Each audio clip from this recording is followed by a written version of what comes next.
Good morning, students. BSc Part 3rd, Paper 2nd, Quantum Mechanics. Today we are going to discuss Schrödinger equation for a spherically symmetric potential. आज हम गोलीय सममित विभव के लिए Schrodinger समीकरण को डिस्कस करेंगे.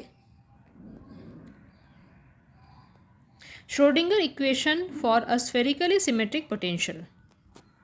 स्फेरिकली सिमेट्रिक पोटेंशियल किसे कहते हैं? हम जानते हैं कि पोटेंशियल V वेक्टर R का फंक्शन होता है.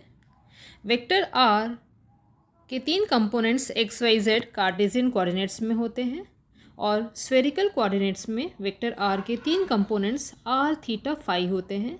इस प्रकार हम V वेक्टर R को लिख सकते हैं V r, theta, phi. Spherically symmetric potential को गोलीय सममित विभव भी कहा जाता है. तो स्फेरिकली सिमेट्रिक पोटेंशियल एक ऐसे पोटेंशियल को कहते हैं जो केवल स्थिति सदिश r पर निर्भर करे और जो एंगुलर कोऑर्डिनेट्स हैं थीटा और फाई उन पर पोटेंशियल की कोई डिपेंडेंस नहीं हो. इस प्रकार हम v r, थीटा, फाई को v r लिख सकते हैं. ऐसे पोटेंशियल फील्ड में गति करते हुए m मास के किसी कण के लिए श्रोडिंगर समीकरण को हम लिख सकते हैं -h²/2m delta 2 plus V R psi R is equal to E psi R और delta 2 psi R plus 2m/h² E minus V R psi R is equal to 0. ये इक्वेशन 1 है. यहाँ E टोटल एनर्जी अर्थात कुल ऊर्जा है और psi R कण के लिए वेव फंक्शन है. इस प्रकार इक्वेशन 1 एक ऐसे कण के लिए श्रोडिंगर समीकरण को दर्शाती है जिसका मास m हो और जो स्फेरिकली सिमेट्रिक पोटेंशियल में गति कर रहा हो. Now, Schrödinger equation for a one electron atom in spherical coordinates. एकल इलेक्ट्रॉनी परमाणु के लिए गोलीय निर्देशांकों में श्रोडिंगर समीकरण.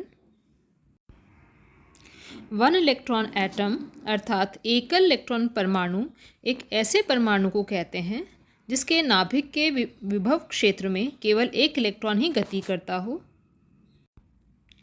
जैसे हाइड्रोजन एटम हो, हीलियम प्लस आयन या lithium 2+ ion. One electron atom के लिए हम पोटेंशियल को इस प्रकार लिख सकते हैं V R is equal to -1/4πε0 Ze²/r is equal to -kZe²/r. Hydrogen atom के लिए Z1 होता है तो वी आर को लिखा जा सकता है -ke²/r. यहाँ r न्यूक्लियस और इलेक्ट्रॉन के बीच की दूरी है. इस प्रकार हम देखते हैं कि ये वी आर सिर्फ रेडियल कोऑर्डिनेट r पर डिपेंड कर रहा है और जो एंगुलर कोऑर्डिनेट्स हैं थीटा और फाई उस पर इस पोटेंशियल v की कोई डिपेंडेंस नहीं है. इस तरह हम ये कह सकते हैं कि यह पोटेंशियल स्फेरिकली सिमेट्रिक पोटेंशियल है. इस प्रकार एकल इलेक्ट्रॉनी परमाणु के लिए श्रोडिंगर इक्वेशन को इस प्रकार लिख सकते हैं delta 2 psi R plus 2m/h² E minus V R psi R is equal to 0 जहाँ V R is equal to -ke²/r है. अब हमें इस श्रोडिंगर इक्वेशन को स्फेरिकल कोऑर्डिनेट्स में लिखनी है. स्फेरिकल कोऑर्डिनेट्स को हम ग्राफ में इस प्रकार शो कर सकते हैं. किसी पॉइंट P के 3 कोऑर्डिनेट्स x, y, z हैं. ये कार्टेशियन कोऑर्डिनेट्स में है और स्फेरिकल कोऑर्डिनेट्स में P के 3 कोऑर्डिनेट्स r, थीटा और फाई हो जाते हैं. यहाँ से देखकर हम x, y, z को r, थीटा, फाई की टर्म्स में इस प्रकार लिख सकते हैं जहाँ x होता है r sine theta cos phi, y होता है r sine theta sine phi और z होता है r cos theta. Cartesian coordinates में डेल्टा 2 होता है del 2/del x² plus del 2 by del y square plus del 2 by del z square. X Y Z से R theta phi में convert करने पर हम डेल्टा 2 को लिख सकते हैं 1 by R square del by del R square del by del R plus 1 by R square sine theta del by del theta sine theta del by del theta plus 1 by R square sine square theta del 2 by del phi square. ये equation 2 है।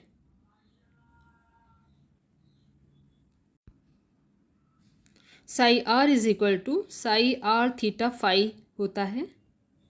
Equation 2 और equation 3 को equation 1 में रखने पर equation 1 थी delta 2 psi R plus 2m by H cross square E minus V R psi R equal to 0।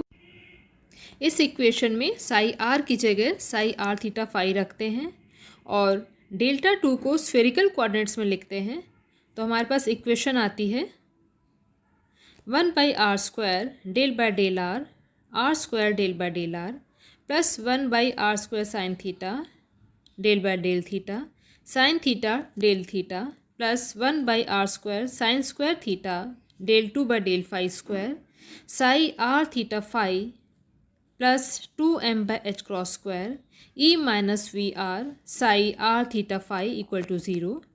ये equation 4 है।